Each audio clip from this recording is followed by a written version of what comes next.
Right. Meanwhile, let's learn. You saw my note today that that it's very, very, very exciting sugya coming up. Once we get to the Mishnah, we've got a little bit left of the Gemora to do before the Mishnah, and then we will get to this new sugya, which is really both very wide-ranging in terms of the perspective on what it means to be part of a kehillah, and there's a lot to learn from it about the responsibilities that we have towards the public and generally, and how much you can also coerce others to be part of that, as well as hilchos tzedakah as well. But before that, I did say at the end, and Richie, you pointed this out right at the last minute, that we should just try and understand, the svara of the previous sugya a little bit. So just to recap briefly, and it was all one long piece, so we had to kind of finish it in one go.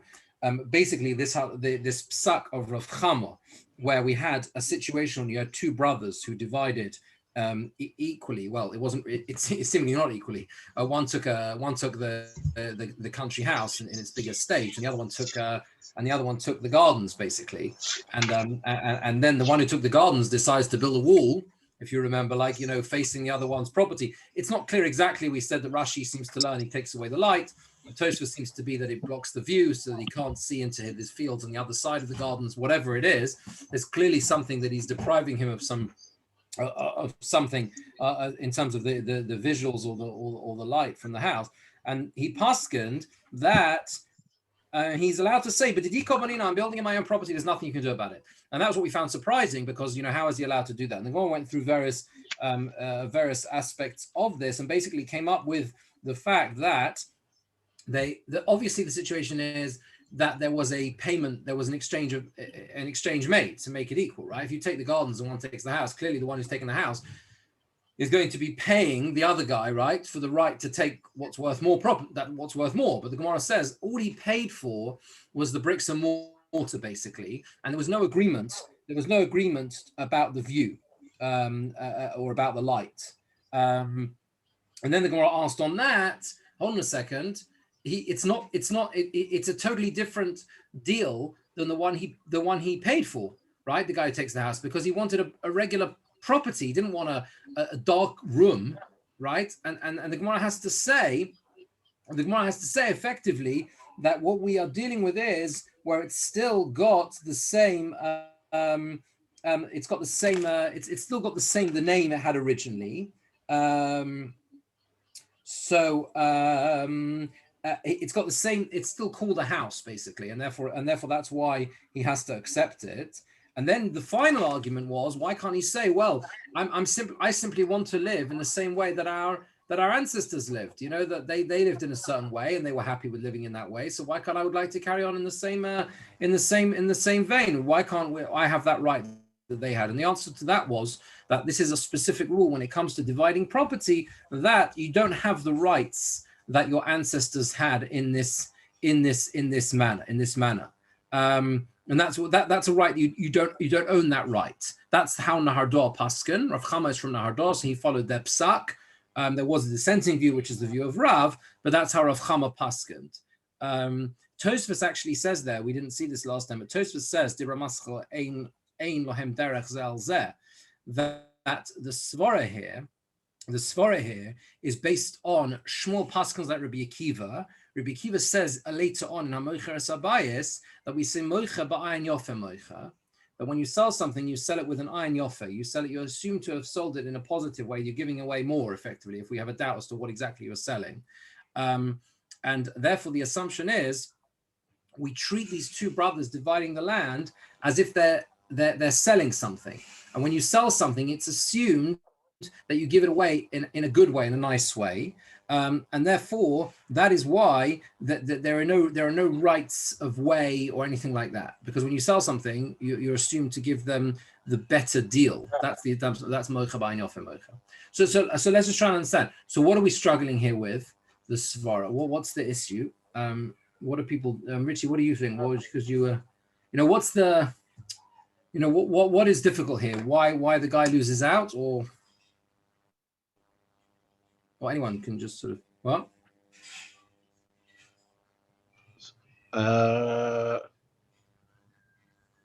I can't remember what I remember I had a question, but I can't remember what it was. I think your question, if I'm not mistaken, I think the question was, at the end of the day, it seems a pretty raw deal to have to accept this wall that's built in front of his property, right? However you look at this, Yeah. I don't know.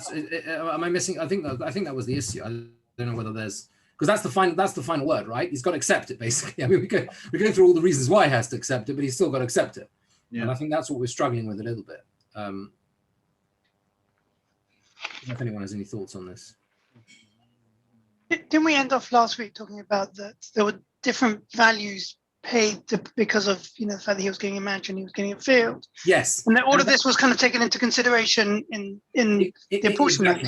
Exactly, 100%. And that actually is the key to a greater extent than we sort of spoke out last week. I saw this morning when I was preparing the shir that the Shita Mekubetzes brings the Rashba and the Ran, who say something which I think really changes things and helps understand. He says like this: when the Gemora said earlier that the one who takes the house has paid off the one with the garden to get something less, so that the values sort of equal out. So the Rashba says, Pirush Sha'amru Kain Beferush. They said explicitly, Sheshamu, that the Sheshamu that they evaluated, how much more the building is worth than the empty space, the higher value, because of the value of the bricks and mortar. Aval olu stam, if they didn't specify that they were talking about the bricks and mortar, so there was just an exchange of money based on I'm getting a better deal than you, and we didn't specify what that payment consisted of, like what it was for, right? Then hakol bichlal, then everything is included, and then the guy will not be able to build a wall to block the light, right? And he says it compares it to what we said about the vineyard, right? That where he takes the vineyard, he's assumed to have 4 amos in the property of the other guy to service the vineyard. He needs 4 amos to manipulate the plow or whatever it is, right? Whatever he uses for the vineyard. It's assumed to be that's the default position. We assume, in other words, that a person, unless he specifies that the payment is only in this respect, we assume the payment was to get everything I need to utilize my property in the normal way. And I think that helps us. Are you with me? Because we're basically now saying that this whole scenario is only applicable when they actually make a payment in advance, and that payment only refers to the bricks and mortar, the sort of the value of the estate, the value of the house being worth more in a physical building sense than the empty garden. Yeah. But in the event that they don't specify what the payment's for, so then the guy who owns the house can turn around and say, excuse me, I paid for the normal use of my property, which means you can't build a wall blocking out my light, right? I think that helps us a bit. I don't know whether anyone else, whether you agree or not, but I think yeah.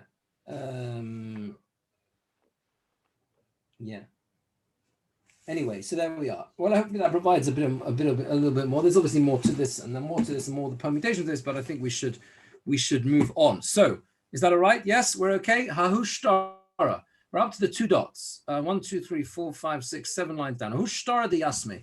This is the final psak of Rav Chama. These are gathered together because they're all psakim of Rav Chama. Hahushtara the Yasme. There was a document of orphans, the Nofik Ale Tavra. So it was in other words a shtar that basically specified that they could use it to claim money. But Donofik Ale Tavra means a receipt, a shovar. A shovar is a receipt that basically says that someone produced a receipt that it was already paid off. So they've got this shtar which says they're entitled to £100,000, and someone produces a shovar, a receipt which says that basically he's already paid it, that he'd already paid it off to their father. Okay, so what do we do? Are they still allowed to claim the document, or do we go after the document that the other guy produces, which says that he paid it off to their father? Amar Rav Chama says, Agvui le magvinon le. So Rav Chama says we can't claim with it But we also can't rip it up. We don't rip up the shtar. Normally, if someone produces a shova, you're going to tear up the shtar for obvious reasons. Yeah. If I produce there's a whole Gemora. There's Gemoras in multiple places about the way receipts work, because receipts are inherently problematic, because you're relying on the fact that the other guy is not going to go and claim again, right? So really, you once someone produces a receipt, the first thing he wants to do is, thank you very much, please, I'll have the shtar, yeah, because otherwise you might go and use the shtar to claim again, okay? But here he says, here we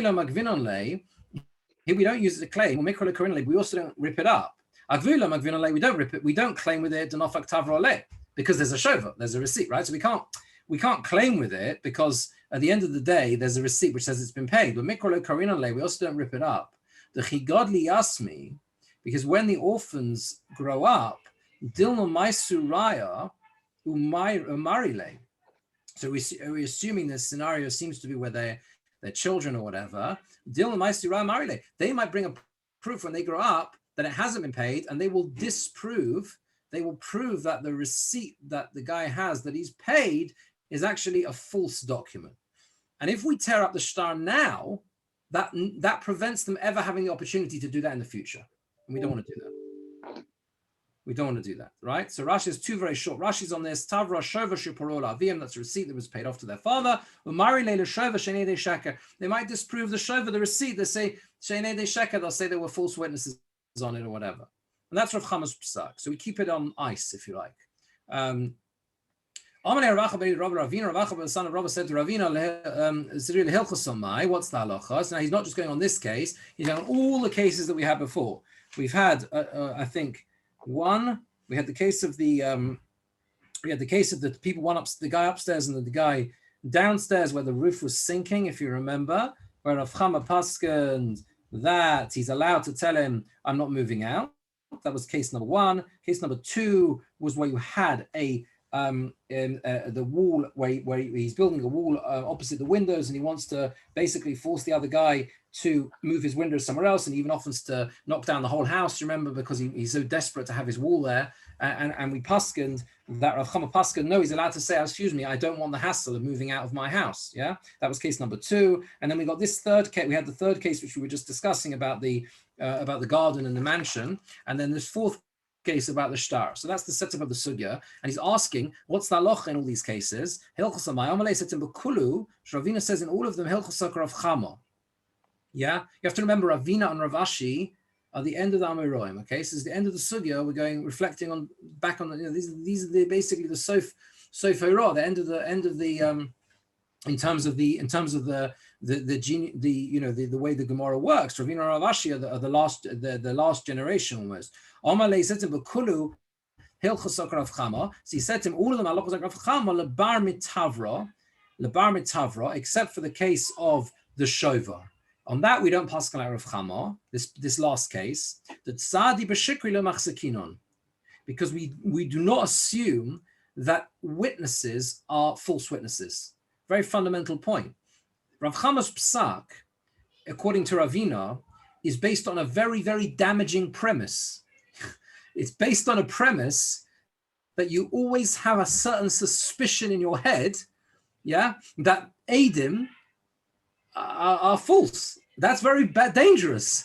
Why should we ever think that? Yes, it can happen. Yes, you can have a scenario where someone's hired false witnesses, but we don't assume that. The chazaka has always got to be that they're kosher Eidim. Marzutra Bereder of Mary, or Marzutra the son of Mary says, he says, no, in this case, the halacha is also about Rav Chama. Why? Because he says, I've got a proof. Because had it been a proper shovar, had it been a proper valid receipt, and the Eidim on it were not false, he should have produced the document when the father was alive. From the fact that he didn't produce the receipt when the father was alive, Shma Minah, you see from here, Ziyufi Zaife, that he forged it. Okay? Now, I don't think he's saying it's definitely forged. Okay? He's saying that there is a specific mitigating factor here, or militating factor, whatever, to basically sway things in Rav Chama's direction. Generally speaking, you're not going to suspect that witnesses are false. Eidim, we assume are kosher, right? But here, it's a bit dodgy. It's a bit suspect. Why would he wait till after the guy died to produce the document against the orphans, young orphans? Could be because he was worried, because he knew it was a false document. So he's going to bring it now to try and put a fast one on there. And because of that, we go like Rav Chama, not to claim it. They can't claim with a star, but we just freeze it. And when they're older, maybe they'll bring proof that the shov is false. Well, how long are we saying is the length of the loan? Maybe the loan fell due after he died, and therefore it wouldn't be normal for them to go beforehand and say, oh no, then you go back to the sugya which says you don't redeem a loan early. So it must have gone over time. Well, I think in order for Rav Marzutra's svara to work, it has to be that the loan was up earlier. Before the father died. I mean, I had another basic question on this, because, what if the guy died suddenly? I mean, it's not the circumstances. This is quite circumstance dependent. And I think therefore what he seems to be saying is that if there is a set of circumstances, which calls into question the possible validity of this document that the guy has produced to say that he's repaid the debt, that's when Marzutra says, okay, hold on, now we've got to be concerned for Rav Chama. That seems to be what he's saying. He's saying to Ravina, I agree with you in principle, but the fact is that if there's a circumstance which seems to lead to the possibility there's something dodgy going on, then it's not worth tearing up the shtar. Yeah, is that okay? Yeah, you all right with that? Good. So let's see the Mishnah. Right. Masnisin, the Mishnah says... It must have been that the loan was due before he died. That must be it. So it must have been due. He was before he died. Right. So they had the opportunity whilst he was alive to say, we repaid you. Absolutely. Absolutely. And all I would add to that is it also has to have been a set of circumstances, presumably, where it wasn't like a sudden death or something, right? There was an opportunity to produce this document, and all of a sudden they turn up in court the next day with some fishy piece of paper. So that's when you start getting you start being a bit suspicious. Yeah. Okay. Right. So the Mishnah says like this.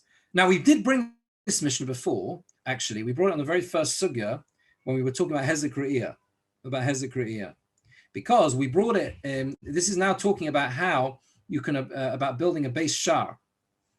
Kofina, so the Mishnah says, Livnos base shar v'delas l'chotzer. You can force a member of the chotzer, of the courtyard, to build a gatehouse.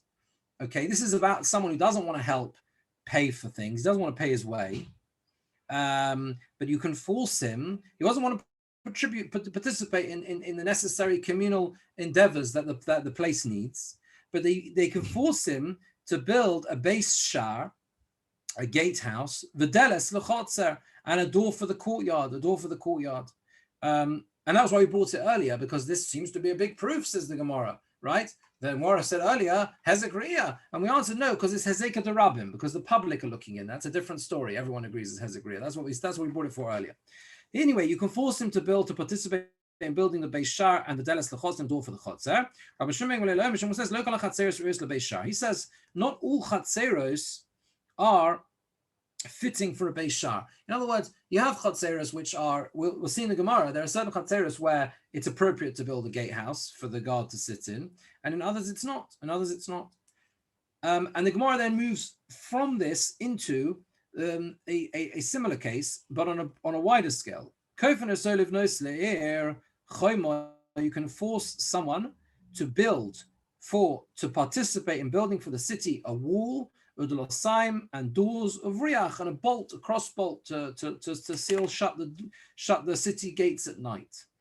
Rabbi Shimon says again, he disputes. He says, "Lo kol ha'yoros ru'os le'b'chayma." Not all cities are fitting for a wall. Some of them don't have walls. Some of them don't need walls. It's not as simple as that.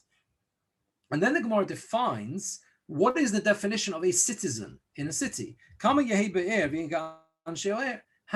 do you have to be in a city to be treated as an inhabitant of that city, so that they can force you to participate in necessary communal works, like building a wall?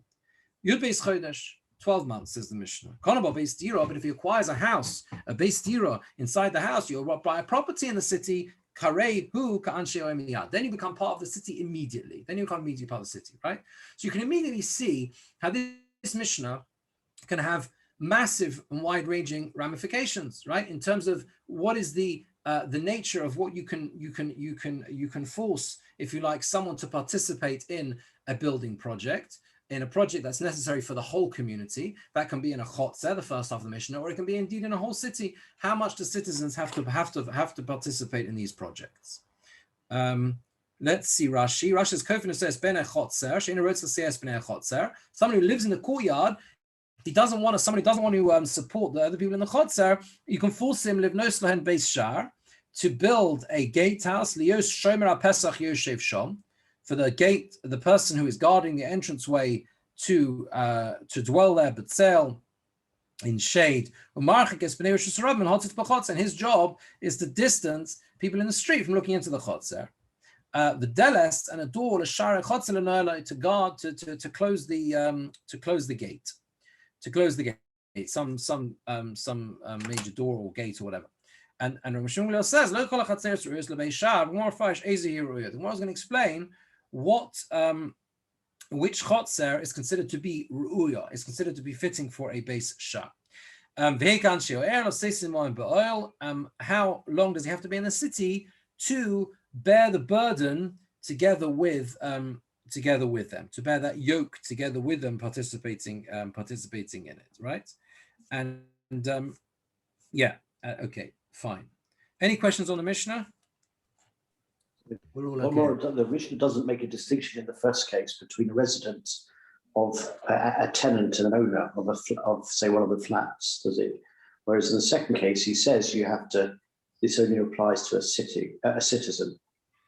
Yes, that's interesting. That is interesting, and it does raise the question as to whether who is responsible for the payment. If you let's say renting out a property, is the tenant responsible, or is the owner responsible? Now, sometimes there's obviously that's spelled out in the tenancy agreement. Even nowadays, if there's a dispute in Beis Din over any aspect of a tenancy agreement, clearly the first thing the Beis Din are going to do is what does the chozer say, right? They're going to say, what is the contract? Yeah, that's the number one. That's the number one question.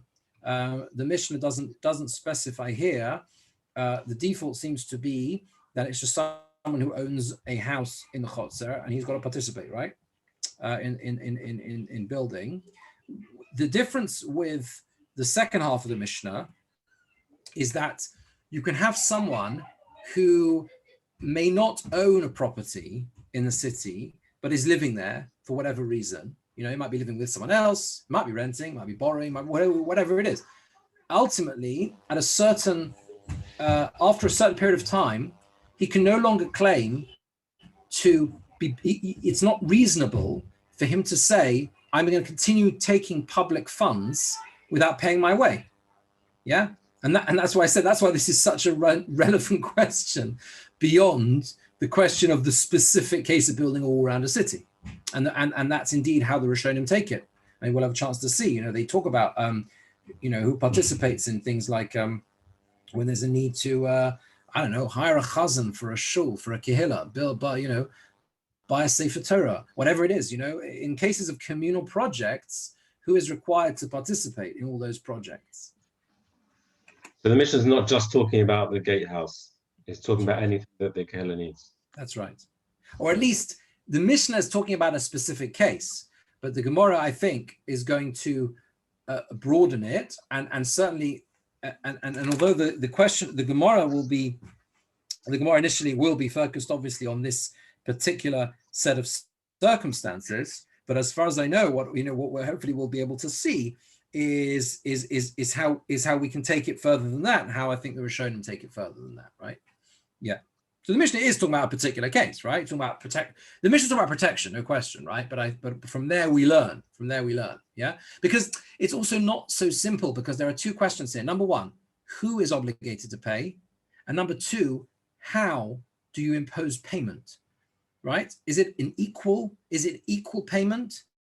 Does the guy who lives nearer the wall have to pay more? Does the person who has a high level of income pay more, right? Is it income based, or is it a poll tax? This is, as we all know, these are very, very complicated questions. Whenever you're talking about communal funds, I know there are people who have been very involved with communal funds for a long time. The ultimate questions are all the same. Do we divide it equally? Do we say some can afford more than others? Right? That's the shilas are the same. You with me? Yeah. Yeah. Is that any? I don't know if that was your question, Eddie, but I think that's basically, yeah. Okay. Right, so see the Gemara. The Gemara says, Lemeimra, do you mean to say, de Beis Shar mal Yusahi? Are you telling me that the concept of a Beis Shar is something positive? That a Chotzer should have a Beis Shar, right? The idea being, the Chotzer is the shared space in the middle, and there's a Beis Shar which is leading from the end of the Chotzer. They have houses around the Chotzer, and they're going, and the Chotzer is the exit to the street. Are you telling me that's a good thing? There was a certain Chassid, a pious individual, that Eliyahu Novi would speak with him, would discuss things with him. Oven Beis Shar, he made a gatehouse for his chotzer, Vasula Mishtoi Ba'adei, and he stopped talking to him. And Eliyahu had nothing to do with him after he made the Beis Shar. Why? Says Rashi, V'lo Mishtoi Ba'adei, Lefi Shem Mafsik Be'aniyim Atzokin, because it interrupts, it stops. You can't hear the poor people who are crying out for help. Ve'ein kolam nishma, and you can't listen to them. Yeah. So I always find it fascinating when the Gemara does this. It almost attacks the Mishnah from the left field. You never expect the Gemara to take that initial approach. You'd expect the discussion immediately about what does Shimon Gamliel mean, and we'll come on to that. But the first perspective of the Gemara is, hold on a second, you're building a Beis Shar. A Beis Shar is something bad because you won't hear when poor people need help. And yet the Mishnah is setting up a scenario that you can force others to participate in the building of it. Yeah. So the Gemara says, anyway, this guy, Where's the story about Eliyahu? What was that? What was the story of Eliyahu? Where's this? Yeah. I mean, is it in Nach? No. It's just here. It's just here. I don't think it doesn't seem to be quoted anywhere else. It doesn't seem to have other references on the side. The Gemara is asking. There was a tradition handed down of this anecdotal story that was actually told of Eliyahu Novi, and he would not. And the guy built a Beis Shar and he stopped talking to him because he's blocking out Aniyim from being able to approach him. Yeah, the Gemara doesn't give any more details, just assumes it. So yeah, but I think the point is unusual. It is unusual that we should quote a story like that and ask a question in that way. But that's what the Gemara does. Lo kasha, says the Gemara. Lo kasha, it's no problem because it depends how it's constructed. Homi gavoy, homi avroi. One is on the inside and one is on the outside. If it's on the inside of the chotzer, so then it's bad. If you look at Rashi says migavoy lechotzer griosu. It's a bad thing if it's inside the chotzer. If you should delas chotzer nol, because if you build the gatehouse or this Beis Shar inside the chotzer, so what happens is the door of the chotzer is locked, it's closed. The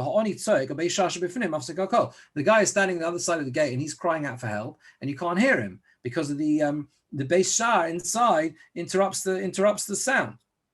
And so Rashi says, if you build it outside, it doesn't interrupt the oni. Why? Because he can enter the gateway.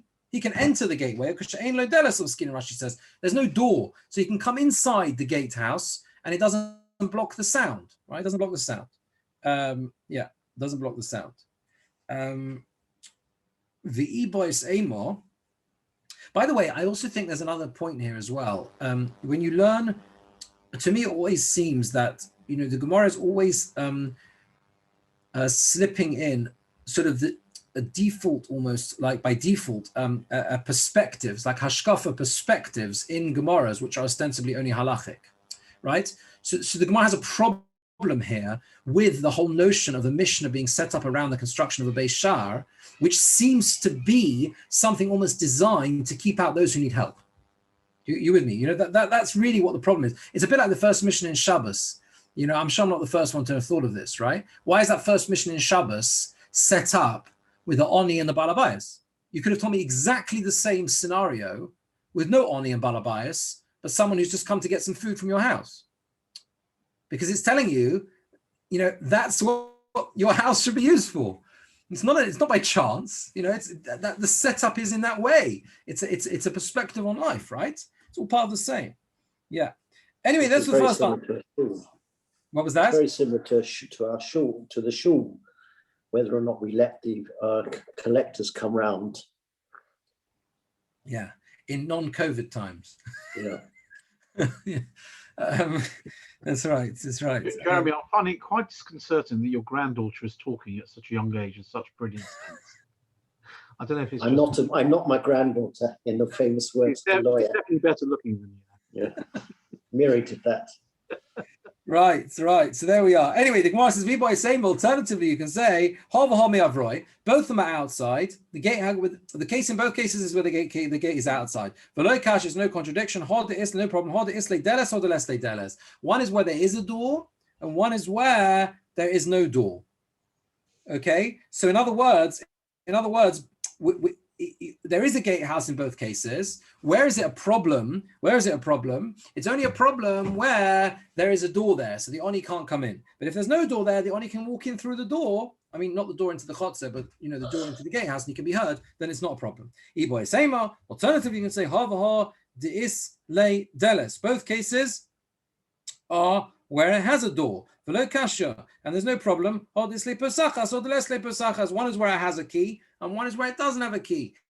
It's not a problem if there's a door. If you can unlock the door, if you can get inside with the key, it's not a problem. And therefore, again, the Oni has access. That will be the case of our Mishnah. There's no problem. Same alternative, you can say both cases where there is a key, and it's no problem. One is where the key is on the inside, and one is where the key is on the outside. So all depends as to whether it is possible for the person outside the Beis Shar to unlock the Beis Shar, walk inside, and be heard inside the Chotzer. If he can be, that's okay. That's the case of our Mishnah. Where did Eliyahu Novi not talk? Stop talking to this guy when he built his Beis Shar in such a way that it prevented access to the Oni. Let's just see, Martin. Let's just see Rashi, Martin. Then we'll come to your question. Rashi says, "Pesach de me'avroi." Ha'oni poscha. The Oni opens it v'nechnas, and he comes inside. Pesachas is trudo belazu shel eitz. So tomid maftech l'sochai. So I suppose it's more like a lock rather than a key. Basically, it's an opening mechanism, and the key remains inside it. Right. Sorry. Yeah, Martin. What was your question? So two questions. One is the Mishnah clearly states "Kofin Beis Shar v'deles l'chotzer." So how can the Gemara be giving me Eboy Semes when there's no deles? And the other question is, if it's a situation where the Ani can walk in, or even where it's open, so then why am I kofing him for? Because it's not doing anything anyway. So what is the Havamina here that we're trying to do? Sorry, say the second question again. The second question is my assumption with the Mishnah was the reason why you were kofing at Beis Shar was to add security and protection. Right. But if it's a situation where the Ani can get in anyway, or anyone can get in anyway, Jeremy's case about shul doors being locked for security reasons, well then, what's the point of creating the Beis Shar to start with? So I don't think they can get in.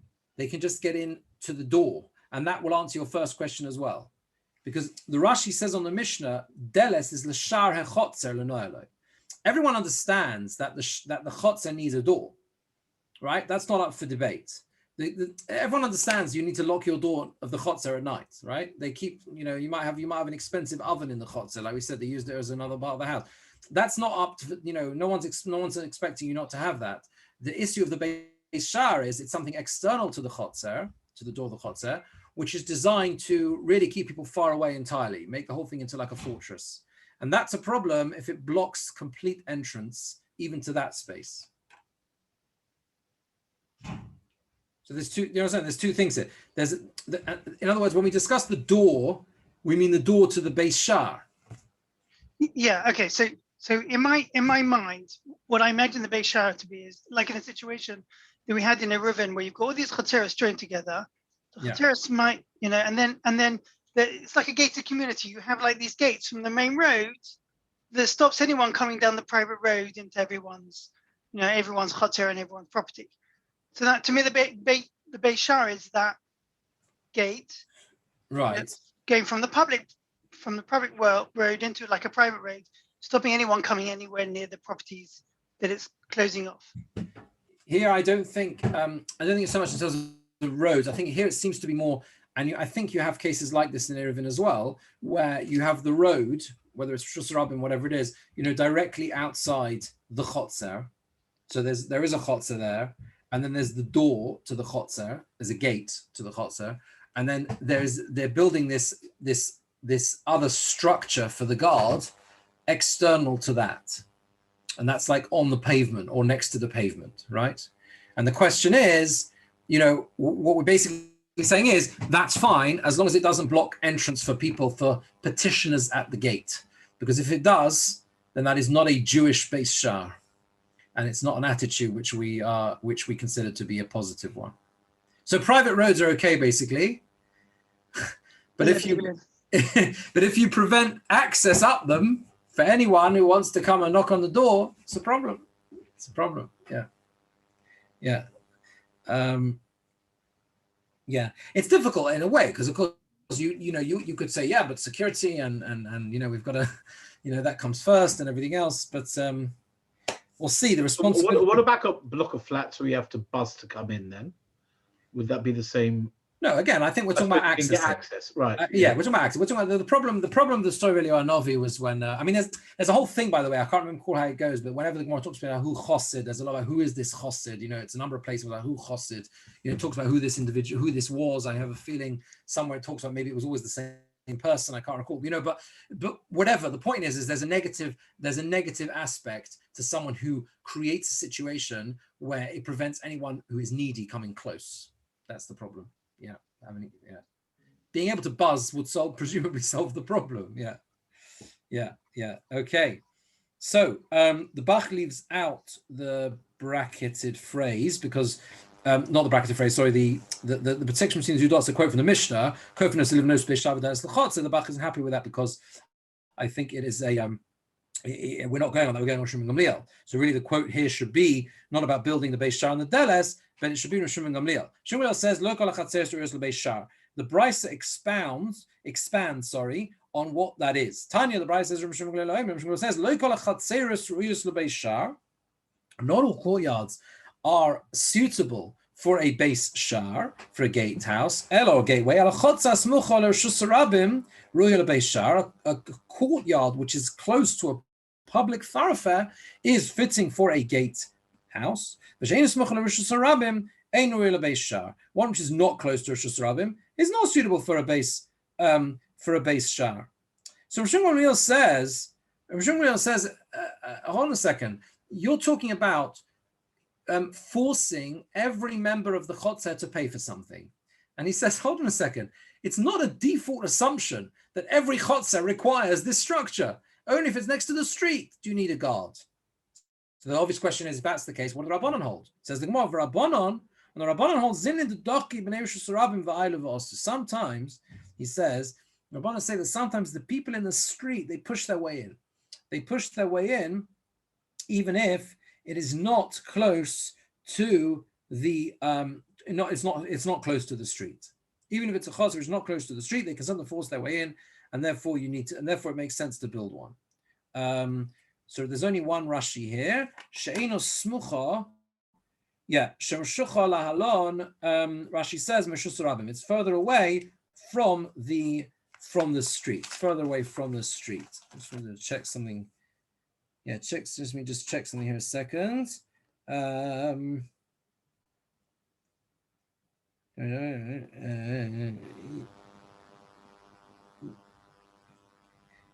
there was a Tosfos earlier on Daf Beis Amud Beis towards the bottom of the Omad Hezekah, where Tosfos says,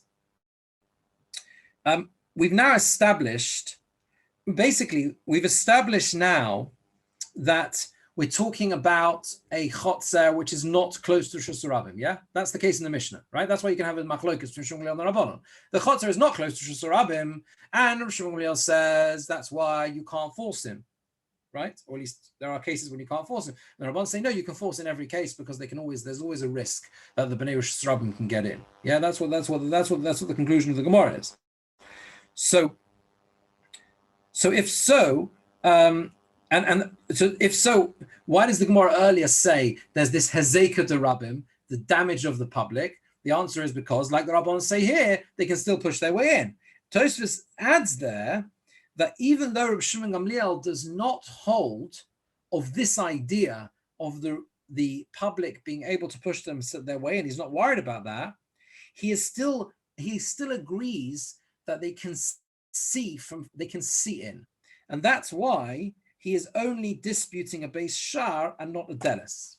Okay, that's what I'm trying to bring out here. Tosfos earlier on says that based on a base hezeka, Hezeka says that Shimon Gamliel does not disagree about the delis, about the door. This seems to have been a solid door, which actually prevents the visual, the visual seeing into the chotzer as well. He agrees that that's a necessity. He's only disputing the base shar aspect. That's what's not necessary. And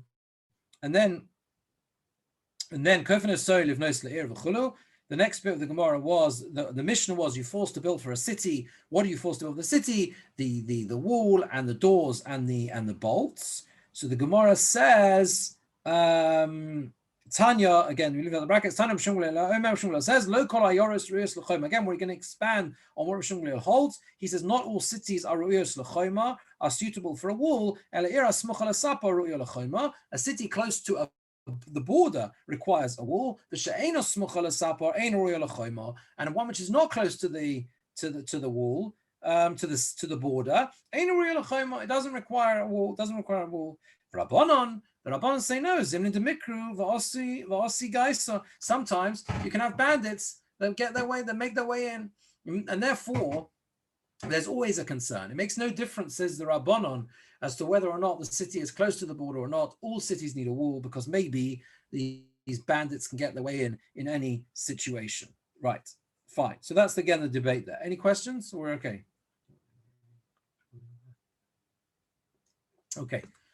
Okay, so now we come to the central question of the Gemara, really. Now that we've established the machlokas, we've established when it's suitable at all to have a base shar, from a hashkafa perspective almost, and what the machlokas Shmuel and Rabbanan is in both halves of the Mishnah. Now we come on to this question that I mentioned before, which is, how do you go about funding and in what way do you make people pay for things like the wall of a city?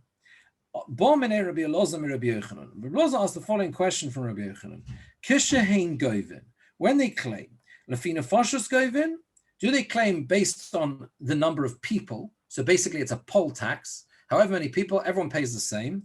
Or perhaps lafi shvach momon govin, or is it an income tax? Is it something that you basically say, right, hold on a second, you can afford more, so you've got to contribute more to the wall of the city. Yeah, you've got to contribute more to the wall of the city. Now, before we see what the Gemara says, what would you say? It's a communal project, okay? Everyone needs the wall. Everyone needs the protection. What's the fairest way of doing this? Practically speaking, how did they know in those days how much money people had? I mean, how would you actually? Yeah, Jews are Jews. They probably had ways of knowing. I don't know. Anti-Semitic. I mean, if you bring a I don't mean that. I was being. If you bring a parallel to everyone knows everyone else's business. It's always been like that. What was that, Jeremy? What was that? We missed that. No, I was going to say that what happens now with our council tax is that people are banded according to the value of your house, and everybody within a range pays exactly the same amount. So you could have a house worth 200,000 and a house worth 300,000. If that's in the same band, everybody pays the same amount. Yeah. I think that could be one way, but I think the real answer, being serious, obviously, to Ellie's question, I think, or at least the basic answer is that because we're talking here about an enforceable tax, so they have a right to know. Meaning they would go around and they would, if you say Lefi Shvach Momon, they would go around and they'd ask you to, I don't know, produce your tax returns or whatever it is. You know, you have to, produce documentation, and based on that, they'd evaluate how much you need to pay. And there's a lot of power in the Kehillah structure, right? Both then and till relatively recent times. You know, the Kehillah structure in Eastern Europe, maybe we'll have a chance, it'd be nice to actually have a chance to see it, but whatever, you have it's clear, right, up till, I don't know, really late, 18th, 19th, whatever it is, you had they're very strong powers that the Kehillah had, and really the ability to both enforce, to fine, to punish.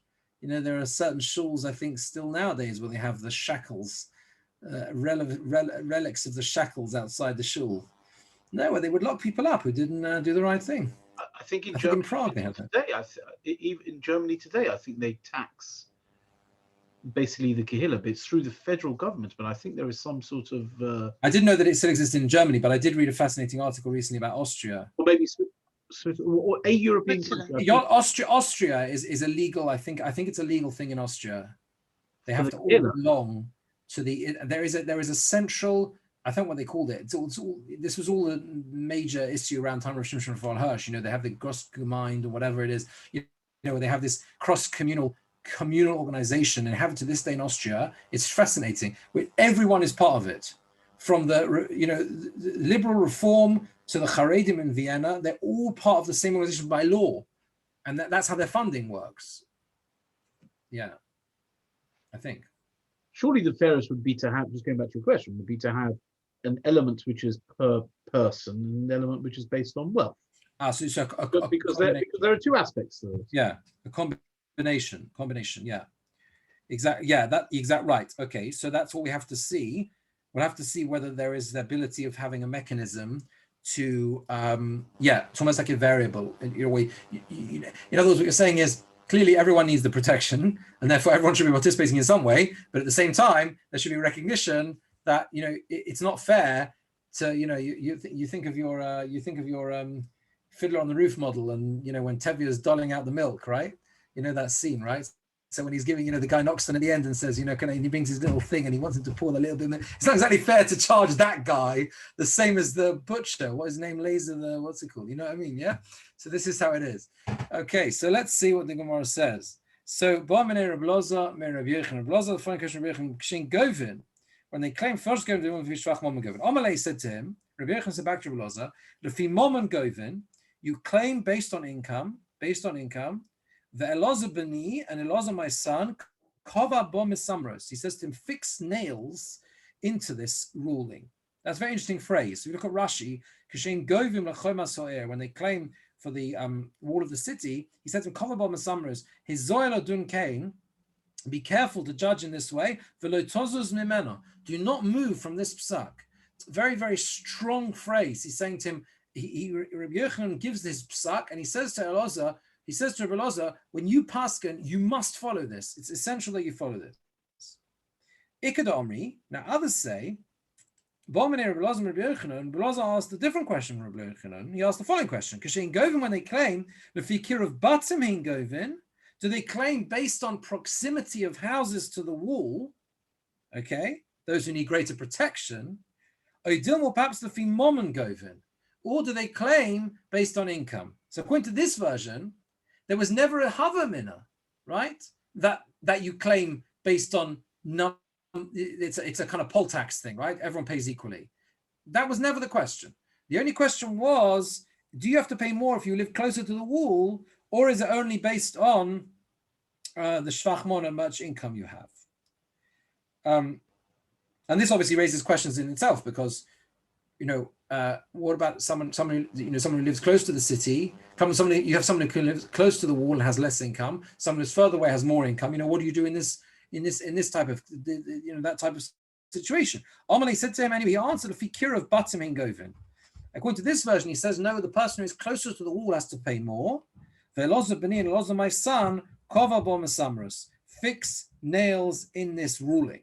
You should find same response. Look at Rashi. Rashi says Kirav Batim, Bayas Akarov L'choima, the house nearest the wall, Sarech L'choima So'ir Yosim in Arochik, requires the wall of the city more than the one further away. Right?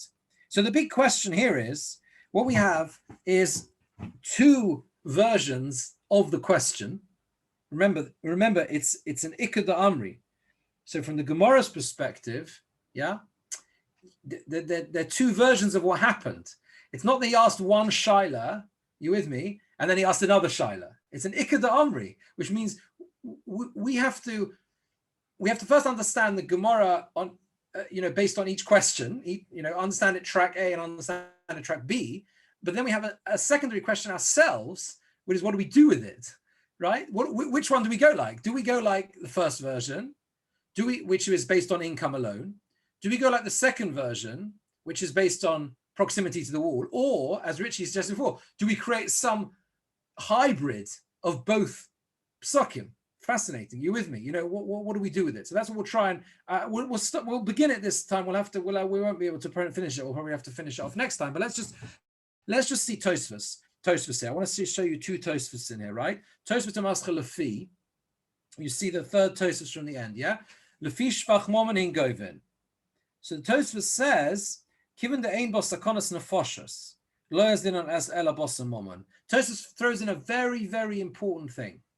He says like this: don't think that you can apply this question as to whether you go after income, you follow income, or you follow just the numbers of people equally in every case. Only because there is no risk to life can you go and say the people who can afford more should pay more. If there was a risk to life, it was Sakonas Nefashos, different story. Seems to be, it would be equally applied to everyone. And this is the same as we see in Agozel Basra Bavakama, Shayara Haleches Bamidbar, talks there about the case of a caravan, travelers in the desert, and there's some bandits that start attacking them. You make a cheshbon as to how to pay off. They want a ransom. They say, we'll leave you alone if you give us £1,000. So quickly amongst themselves, everyone gets together and they club together to work out who's going to pay the £1,000. You work out based on what everyone can afford. Because there's no danger to life. Because the assumption is the bandits come for money. They don't come to kill them. Yeah, this is something we're all familiar with from Rashi and Mishpatim, right? We say in Perek Ben Sorah, the Haboba Machteres Nidon Al Shem Sofo, last week's parsha, someone who's coming through a tunnel, yeah, we judge him based on the end.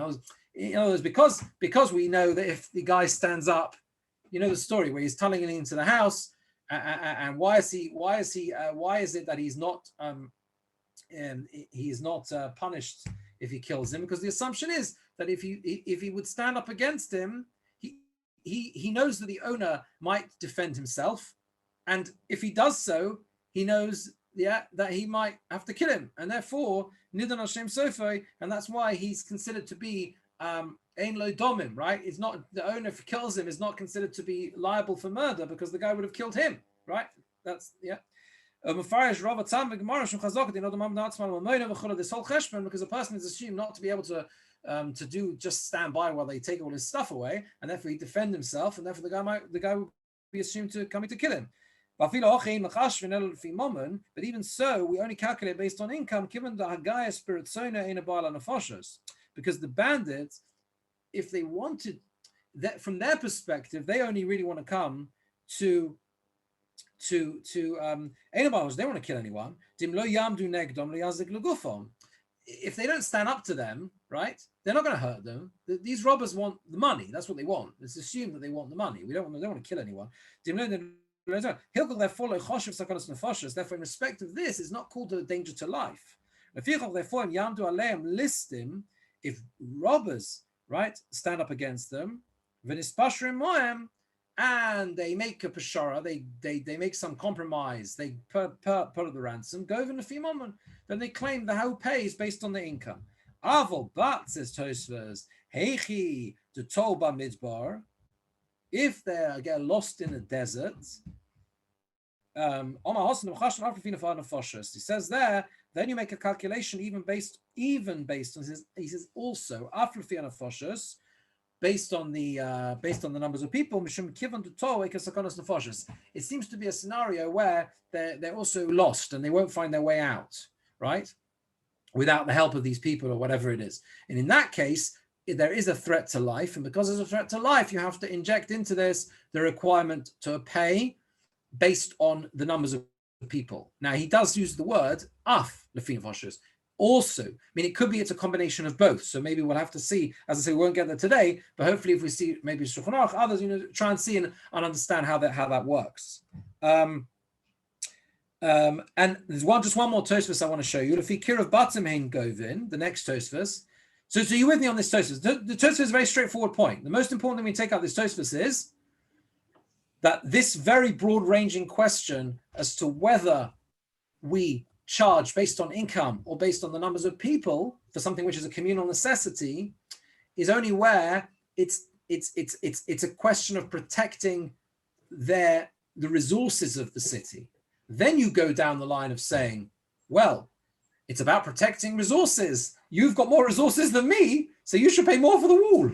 But if there's a question of life being in danger, if something's not sorted out, well, our lives are all the same. So we're all going to have to participate, or certainly at least an element of it equally. The next Tosfos says... So it's the scenario, these robbers, well, you say, I'm not paying you, then they'll just go away. I've never heard robbers like this. I mean, it seems to be that the assumption is that they are... Tosfos is saying that when it comes to these robbers, there is no reason to think they will kill unless provoked to do so. So now that we're all clubbing together to pay them off, it's no longer comparable to the case of Baba Machteres. Baba Machteres, the guy is going to stand up and defend himself, and then he might have to kill him, and therefore he's considered to have forfeited his life because he knows he's going to be killed by the owner, whatever, right? Here, the guys are here. They say we'd like £1,000 or whatever it is. We're gonna pay them off. So that's a monetary thing. Okay. No, but the fundamental logic is, I think, to this idea of Lefi Momon, is because if the cheshbon is money, if that's what we are having to pay for, right? They want money. It makes sense that you look at how much individual people can afford, right? That's the idea. Yeah. Now the second one is Vikir of Batamen go. Pirish Rabbeinu Tam says Vanostin Aniyim Krovim Yosemir Chokim. So he says that because in the second version, the second Ikad Amri Paskin, that you basically pay based on proximity. So Rabbeinu Tam says that people are and poor people who are closer to the wall of the city, they pay more than people who are farther away. V'chein Ashirim Krovim Yosemir Ashirim Rechokim. And similarly, wealthier people nearer the wall of the city pay more than wealthier people who are further away. Avol, but Ashirim Rechokim, wealthier people who are further away, Nosnin Yoser Me'aniyim Krovim. They have to pay more than poor people who are near the wall of the city. Why? Because they also, right, also have to calculate people's income. So this is where Tosfos injects again that complexity here. It's not as simple. The second shaila, when it says, oh, Lefi answers, Lefi Kirav Batzamin Govin, they pay based on proximity to the wall. Tosfos says that doesn't mean that you ignore income in this calculation. It means that two people who have the same level of income, yeah, if you're closer to the wall, you pay more, whether the people are on the same low level of income or the same high level of income. But you definitely do take into account the level of income when it comes to, let's say, someone who's closer to the wall or further away. Someone who can afford more is further away is going to pay more than someone who can afford almost nothing who's close to the wall, right? So that's how it is. And in Mitzvah next time, we'll try and see how this plays out into Shulchan Aruch and some of the very interesting ways, consequences of this Gemara. Yeah, good. All right. Thank you very much. Thank you. Pleasure.